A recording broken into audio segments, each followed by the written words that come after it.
ମହାନନ୍ଦରେ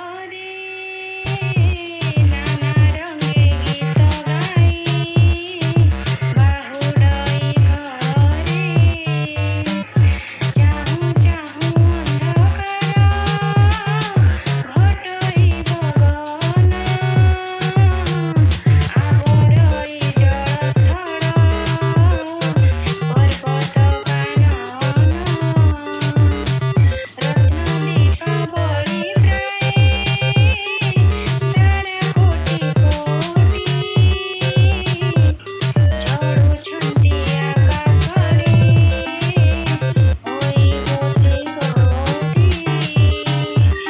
ଭାଙ୍ଗି ଯାଇଅଛି ଏବେ ଦିବସ ବହଳ ନାହିଁ ଆଉ ଏ ଭୁବନେ ଜୀବନ ଚହଳ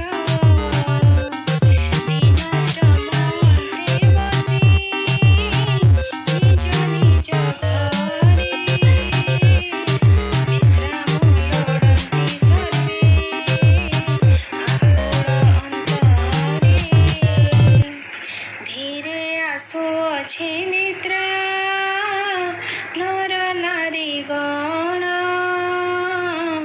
ତାହାର ପରଶେ ଏବେ ମୁଦିବେ ନୟନ। ପିଲାମାନେ, ପଦ୍ୟଟିକୁ ତ ଆମେ ଆବୃତ୍ତି କଲେ। ଏହି ପଦ୍ୟଟିର କବି ହେଉଛନ୍ତି ମଧୁସୂଦନ ରାଓ। ତୁମେମାନେ ଏଠି ଗୋଟିଏ ଛବି ଦେଖିପାରୁଥିବ। ଏହି ଛବିଟି ହେଉଛି ଭକ୍ତ କବି ମଧୁସୂଦନ ରାଓଙ୍କର। ତାଙ୍କୁ ଭକ୍ତ କବିର ଉପାଧି ଦିଆଯାଇଥିଲା, ତେଣୁ ତାଙ୍କ ନାମ ପୂର୍ବରୁ ଭକ୍ତ କବି ଲେଖାଯାଏ।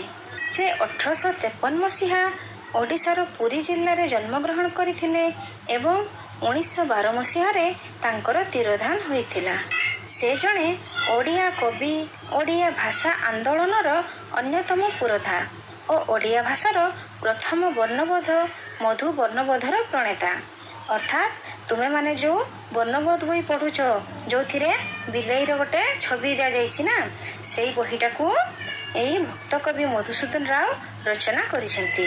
ସେ ଏକାଧାରରେ ଥିଲେ ଜଣେ ଆଦର୍ଶ ଶିକ୍ଷକ, କବି, ସାହିତ୍ୟିକ, ପଣ୍ଡିତ, ସୁସଂଗଠକ ଓ ସମାଜ ସଂସ୍କାରକ।